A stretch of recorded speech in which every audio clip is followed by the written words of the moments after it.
Olá, alunos! Muito prazer em termos vocês aqui nessa primeira aula desta matéria optativa, certo? Chamada Tópicos Especiais de Engenharia. Essa primeira aula é uma introdução, como eu avisei para vocês na aula passada, né? Eu estava preparando aqui o plano já vai estar disponível para vocês. Né? Também aqui vai ter a primeira aula e depois uma aula 2, já aqui aproveitando o embalo. Por enquanto estamos levando assim até como vai ser nosso retorno, tá certo? Mas vamos então direto ao assunto. A primeira aula de introdução de tópicos especiais em engenharia. O que afinal vamos ver a respeito disso? O que isso é poder trazer de diferencial na sua formação? Eu espero sinceramente que te abra um pouco a mente, te deixe maior esse leque de opções que você pode atuar. Nós sabemos cada vez mais, o mercado está cada vez mais competitivo, certo? E alguns diferenciais pode te destacar no meio deste mercado, tá certo? Deixo também sempre ali meu e-mail disponível, caso você queira trocar alguma figurinha, ter algum esclarecimento, ou até mesmo, nossa professora, pode me indicar alguma coisa a respeito? Estamos aqui para isso, para ajudar você também a crescer na sua carreira profissionalmente. Beleza? Então vamos lá comigo.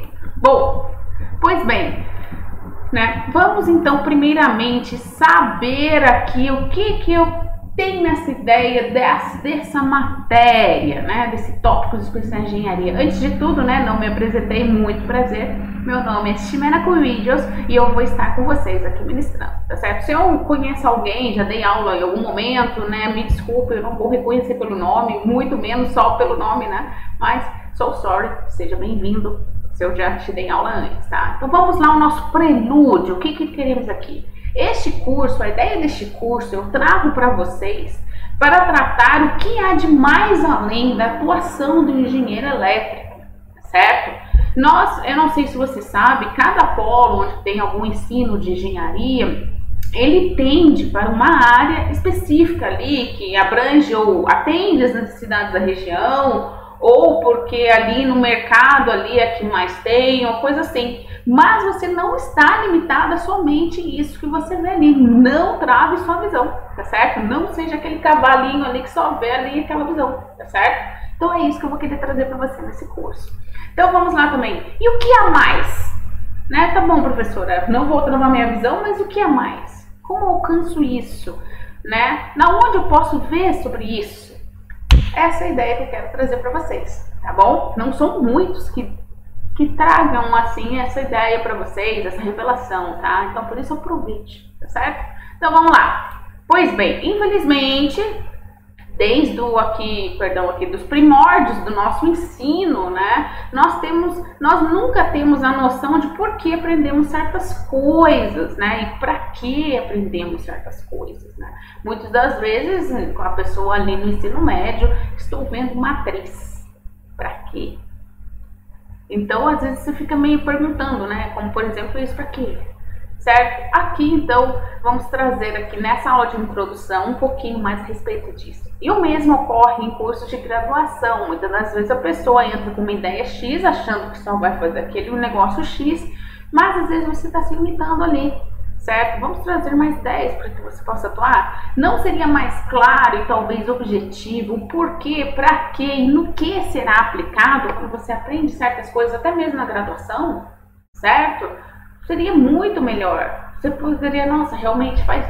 Agora entendo porque eu estou usando isso. Você tem uma ideia disso quando você faz a parte de Física 2, inicialmente Eletromag, porque aí você vê as ferramentas que você aprende no cálculo para te auxiliar na física. Senão você não vai andar. Integral de linha, integral de área, né? Principalmente Eletromag, que é um dos grandes pepinos da graduação, de qualquer graduação exata, as pessoas, cabeças rolam por causa que a parte de cálculo não está bem fundamentada, certo? Porque você não faz esse chaveamento, realmente eu preciso disso para aplicar naquilo, certo? Isso é óbvio em qualquer graduação de exata, né? Cálculo e física, mas e as matérias mais específicas que você vê?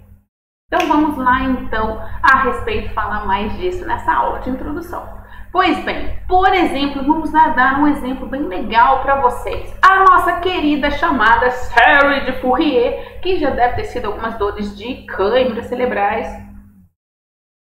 um cafezinho importante, umas câmeras cerebrais para vocês em algum momento, né? Certamente. Então, ali eu apresentei para vocês a nossa querida transformada de Fourier. Você tem que agradecer a ela pela música que ouve no streaming todos os dias. Sabia? Ah, eu uso Spotify, YouTube Music, o Prime lá, Music e os outros, né? Tem os outros que esqueci o nome. Você tem que agradecer pela série de Fourier para você ter essa facilidade ali no streaming. Por quê? Como assim?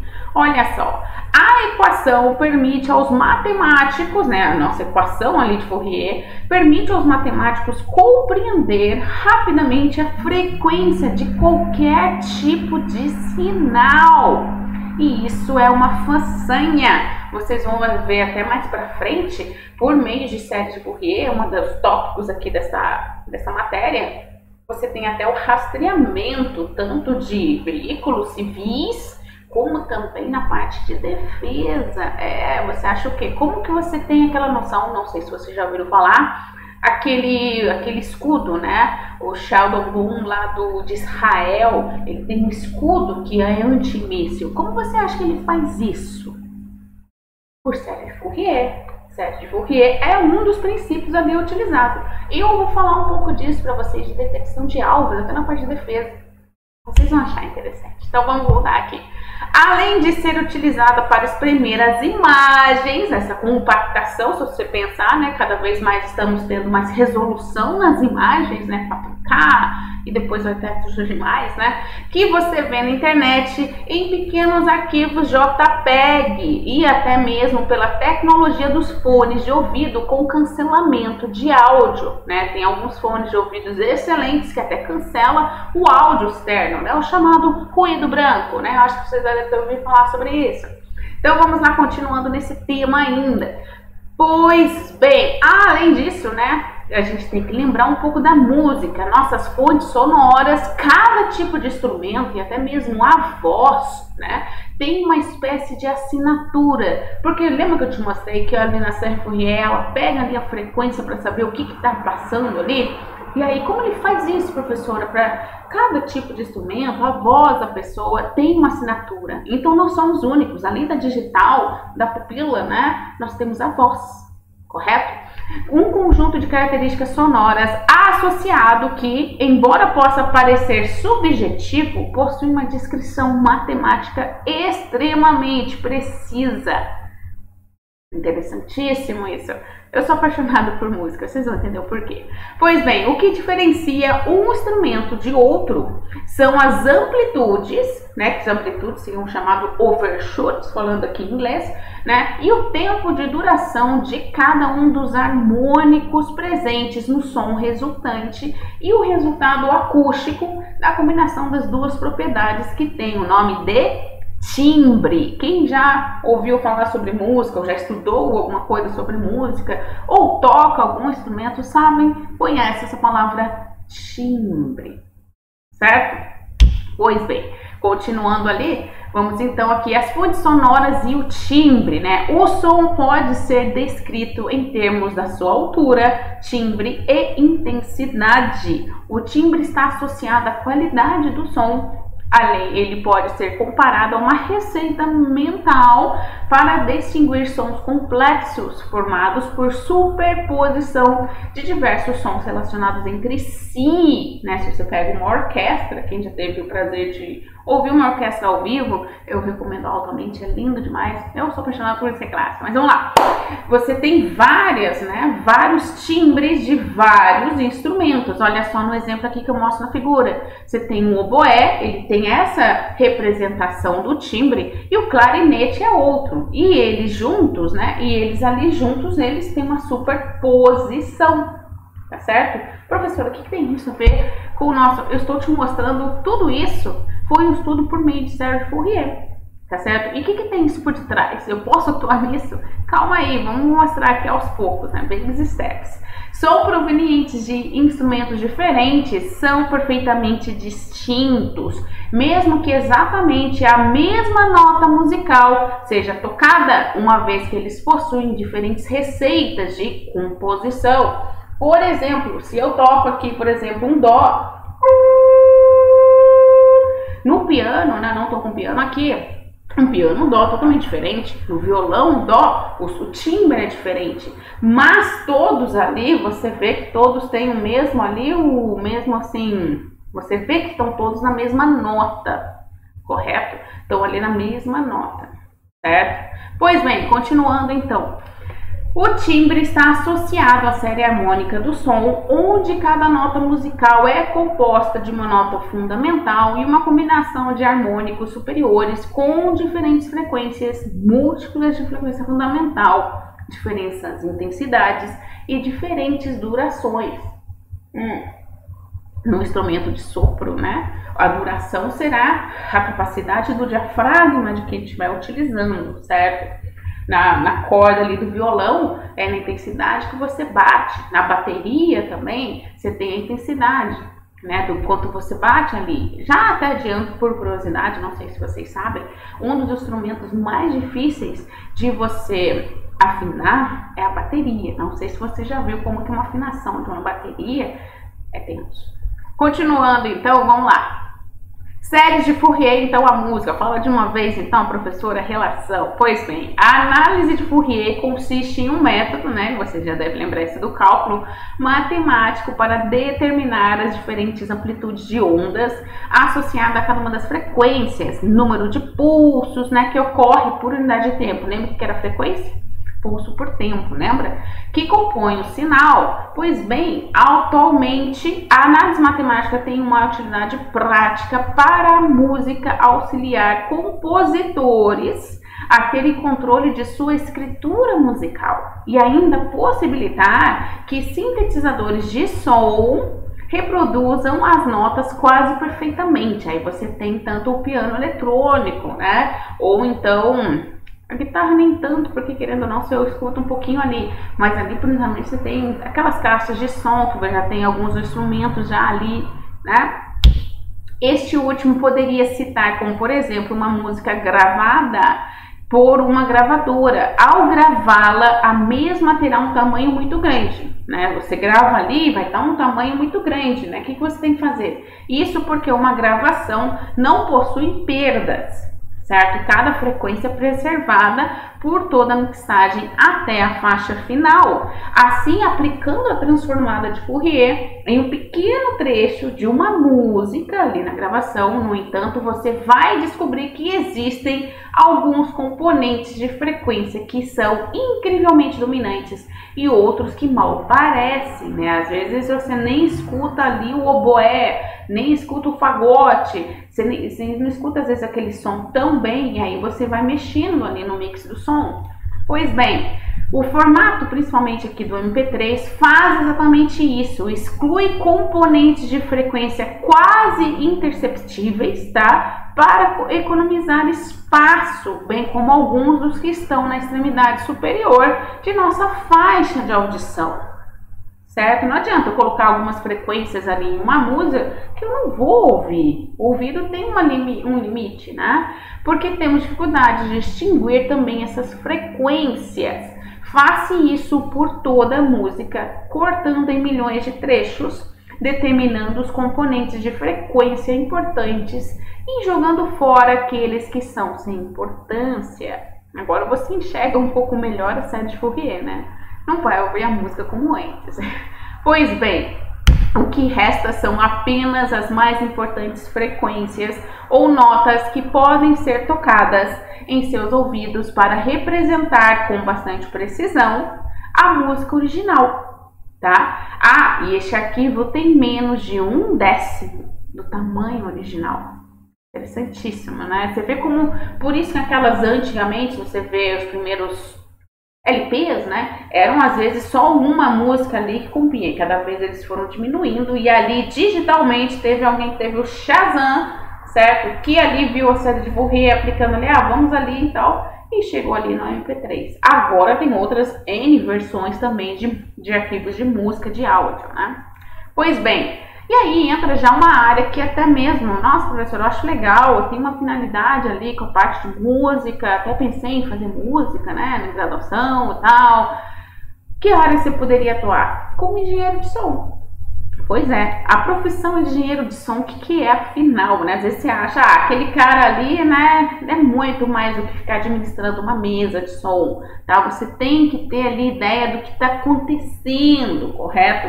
E além disso, cada vez mais, você não só fica na mesa, você utiliza até softwares, ajuda ali no abafamento de alguns áudios, de algumas frequências, na gravação, né? Vamos lá, o que os sintetizadores modernos de som fazem, né, é basicamente isso.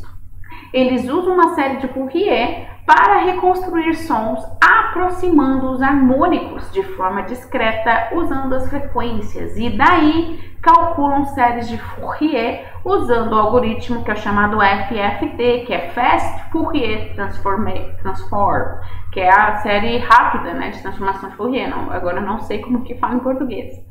Tá, você tem a série Fourier básica e você tem a FFT, eu acho que você já ouviu por aí falando ali, né? Para gerar ondas de som, tá bom? Pois bem, se eu falo de música, eu tenho que lembrar do nosso amigo Johann Sebastian Bach, que é que ele fez e trouxe essa revolução musical. A música tonal se consolidou com o Bach. O Bach, que ele fez aquele lance, eu quero um Ré maior, eu quero um Ré menor, entendeu? Essa parte de tons foi Bach que trouxe. Quando eu falo que é um Ré maior, você já sabe, né, que essa música vai ser alegre, vai ser aberta para cima, correto? Quando eu falo que é um menor, né, um qualquer tom menor, você sabe que ela já vai ser mais melancólica, mais depressiva, né? É a base, né, do tom daquela música. E ele trabalhou nisso e ele compôs ali, né, foi um grande compositor, um dos primeiros ali que ele mostrou isso. Aliás, ele foi o primeiro, né, o primórdio, né, no volume aqui na música chamado Cravo Bem Temperado. Tá? E Bach, olha só que interessante, bem como Mozart, se você não sabia, eles utilizaram a matemática em suas composições musicais. Minha mãe sempre dizia que se você tem facilidade em exatas, você tem facilidade na música. Então, se você aí tá com nossa, que hobby eu faço, atreve-se um pouco a estudar um pouco de música, recomendo altamente, tá? A necessidade do temperamento da música trilhou uma trajetória relativamente extensa, emergindo na época de Bach, que escreveu a música O Cravo Bem Temperado, contendo 24 prelúdios e fugas executáveis nas mais 24 tonalidades. Bach percebeu, assim como Pitágoras, que separar as notas musicais em determinadas formas promovem sons mais ou menos agradáveis, certo? Tem certas combinações que você vê, não tá muito agradável não, tá? E ainda falando como curiosidade da música clássica, né? Se você quer um exemplo de tons desagradáveis, que o cara ficou muito famoso depois, ele acho que é depois de Mozart, depois de Beethoven, né, é o Debussy. Ele trabalha, né, com formações de som, de tons que não são harmônicos, e realmente fez muito sentido, mas o trabalho foi um trabalho de cão, é até audível, muito gostoso de ouvir, mas é uma curiosidade que às vezes ninguém nunca reparou, assim, no comum, assim, no geral, no dia a dia. Tá bom? Mas eu recomendo para vocês, tá? Pois bem, vamos lá então. Uma tarefa muito rápida, nada de vale pontos e tal. É a melodia do Cravo Bem Temperado. Serviu para que base de que música? Se você ouvir o Cravo Bem Temperado, principalmente, pode ser em piano, que acho que até fica muito mais bonito. Você vai, que o cravo às vezes é meio estridente, você vai ver ali, nossa, essa melodia me lembra. Muitas melodias atuais, né, são repetitivas, infelizmente cada vez mais estamos menos criativos, né? Você vê que certas músicas parece que duas notas, né, e é a mesma versão da mesma música, mesma melodia. Oi, mas é diferente, recomendo você, tá bom? Pois bem, então, continuando o nosso tema, vamos dar um outro exemplo, né, de coisas que você aprende e às vezes você nem tem ideia por que tá aprendendo, para que pode aplicar. Agora, eu mostrei para vocês a ideia da série de Fourier, que você pode então ter uma assim, nossa, então realmente a série de Fourier ajuda tanto com computações de imagem como do som. Olha só que interessante, seria bem interessante, né? Às vezes você tem ali, nossa, legal. Vamos fazer um outro exemplo também? Pois bem, um outro exemplo, né, um exemplo ali que eu acho que já dei ali no meu spoiler, né, para vocês, é o que as matrizes, matriz, certo? Que isso desde o ensino médio muito se pergunta, para que aprender matriz, né? Bom, vamos lá então. Vocês devem saber que por meio de matrizes são feitas as linguagens de programação, correto? Elas são feitas por matrizes, né? E que mais também, né? Por matrizes também há outras áreas no uso, né? Você aprendeu no ensino médio e aqui seguiu aprendendo, né, na álgebra linear, no cálculo vetorial na graduação. Não sei qual o nome que dá aqui especificamente, mas você já deve ter esbarrado com isso, né? Outra área também que se aprende, que se aplica, perdão, matrizes, é a computação gráfica, o CGI. Figuras tridimensionais são possíveis graças a uma matriz que é gerada pelo processamento de imagem na tela. Consequentemente, podemos fazer com que o objeto em 3 dimensões seja projetado no monitor, e a álgebra de matrizes possibilita com que novas imagens possam ser geradas do mesmo objeto por meio da rotação, translação, alterando sua escala. E você já deve ter esbarrado isso em Física 2, rotação, translação. Para que isso? Já está utilizando aqui também. Olha só, outro exemplo, certo? Lembrando também essa parte de realidade virtual, meus amigos, também é só por devido matrizes que permite essa parte. Outra área também, os games, lógico. Os games que começaram em 2D, correto? De 2D viemos para 3D, tipo ali no Counter-Strike, né? Você tá ali no Headshot, né? Todo esse 3D que você tem em games são matrizes, correto? Interessantíssimo isso. No 2D também era matriz, professora? Sim, só que apenas de 2 dimensões, lembra? Você tem IJK ou então IJ, certo? Para tratar as matrizes. Olha só que interessante isso. Interessante, né? Você não vai reclamar tanto de matrizes, né? Pois bem, outras áreas também, na economia de negócios, para estudar as tendências de um negócio, ações e muito mais, para criar modelos de negócio, também são utilizados matrizes, a parte de dashboard, que é então agora fomentado, né? Vou falar um pouco sobre isso em alguns tópicos, né? Se você tem interesse de atuar na parte de negócios, de economia, de dados, né? Vou trazer um pouquinho disso para vocês, tá bom? Mas ali também são matrizes em ação. Outra parte também é a tomografia computadorizada. Não sei se você sabe, cada vez mais, né, quando você faz uma tomografia, cada vez mais ela está tão evoluída que toda essa parte de computarização, que você vê o órgão ali, sem mesmo entrar ali no corpo, né, pegar, né, o coração na mão, sei lá, whatever, você tem tudo isso por meio de imagens, por meio de matriz. E ali até utiliza uma das coisas da Física 2, o efeito Doppler, você não sabe sobre isso, né? Tanto é, não sei se vocês já ouviram, né? Tem um exame utilizado na área cardiológica, que é o Doppler. Vou deixar de curiosidade para vocês. Pois bem, outra área também que se utiliza matrizes, atualmente cada vez mais necessária, a criptografia, né? É um exemplo aqui que é justamente o estudo de codificar ou decodificar mensagens a fim de torná-las secretas, né? Interessante isso. Continuando então, outras áreas de matrizes que eu trago para vocês na sua aplicação. Nós temos também na construção, você viu que alguns edifícios, em sua grande maioria, são retos, né? É o mais básico, né? Mas às vezes arquitetos tentam alterar essas estruturas, né? Como a gente vou expor aqui, né?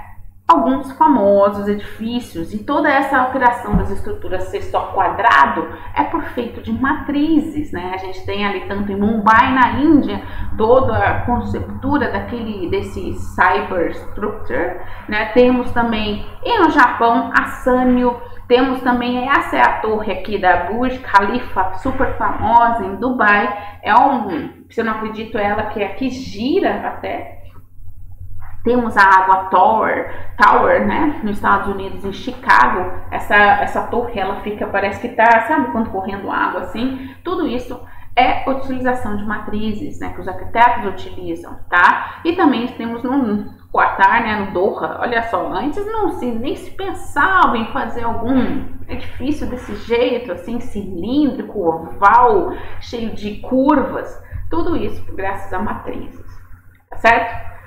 Bom, outra área também não deixaria de falar, né, que isso tem a ver com a minha formação, né? Nós temos também matrizes sendo aplicadas no estudo de circuitos elétricos, mecânica quântica e óptica. E agora falando da minha formação, que eu adoro e paixão que eu queria trazer muito para vocês, na área da engenharia aeroespacial. Matrizes, aqui a gente tem a definição de matrizes de um artefato espacial. Elas são utilizadas para o controle de satélites e artefatos espaciais.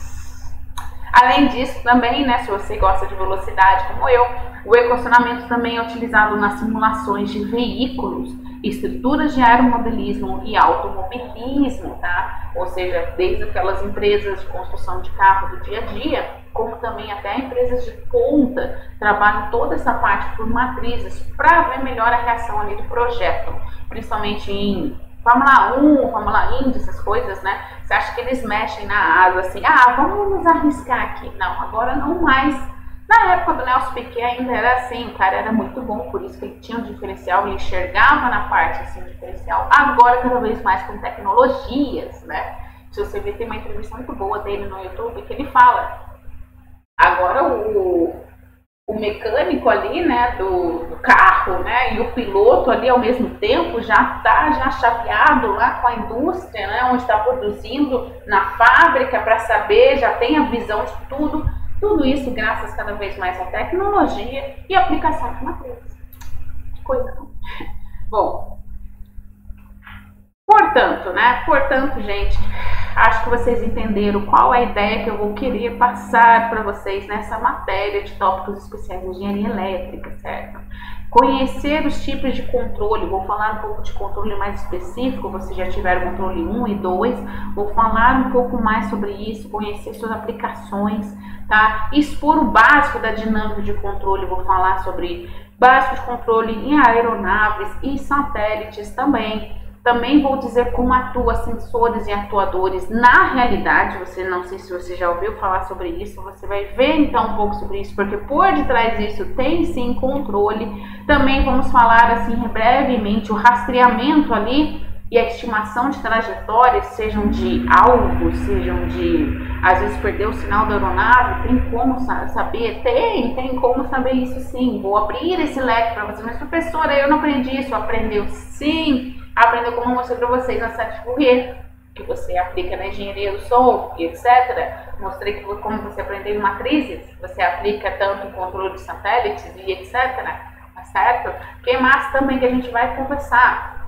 Vou falar das linguagens de programação mais utilizadas, o boom do Python, Panda, ultimamente, indicar para vocês cursos gratuitos muito bons, tá certo? Que vocês vão poder fazer em qualquer momento e trazer esse diferencial para a sua formação, tá? Que mais também vou falar de algumas experiências de mercado. Eu já trabalhei tanto em indústrias de ponta, né, tanto lá fora como aqui também no Brasil, que aí eu vou trazer para vocês e também apontar pesquisas e inovação. Às vezes eu digo, não, professora, eu quero ser parte mais acadêmica, onde eu posso atuar? Vou te trazer também um pouco mais sobre isso também, onde você pode atuar no Brasil. O Brasil sim tem pesquisa e inovação de ponta e às vezes você nem está sabendo, tá? E por último, né, um dos nossos últimos temas no curso vai ser falar do conceito de data, né? Estamos cada vez mais ouvindo sobre isso. No Brasil necessitam desesperadamente de pessoas, né, de mercado de trabalho para isso, né, de que sejam que tenham conhecimento, nenhuma formação. E há muita coisa na internet, vou te indicar também gratuitamente, também não gratuitamente, tá certo? E a formação para um Big Data, né, uma coisa assim, independentemente quem seja, engenheiro, médico, biólogo, químico, físico, tudo agora são dados, até a parte jurídica, tá certo? Depois a gente conversa sobre isso quando chegar o momento, tá bom? Bom, o que eu quero mesmo para vocês é mostrar como algumas cadeiras que são utilizadas no mundo real, tá? Esse curso, então, vamos explanar as empresas que necessitam desses tipos de profissionais, que são cada vez mais valorizados devido a essa escassez no mercado. Meus amigos, tudo há um curso, entendeu? Se você, como dizia meu pai, não há esforço que não seja recompensado, tá? Então, você pode trazer um diferencial para a sua carreira e ter uma visão mais ampla, ainda ser muito mais valorizado. Ademais, as áreas de pesquisa que são realizadas no Brasil, ou seja, oportunidades de ver além do horizonte, certo? Tá bom, então? Bom, galera, muito prazer. Espero que vocês tenham compreendido a ideia dessa optativa, tá bom? Na próxima aula, aula 2, já entramos já direto falando mais sobre sistemas de controle, tá certo? Um beijo para vocês e até a próxima.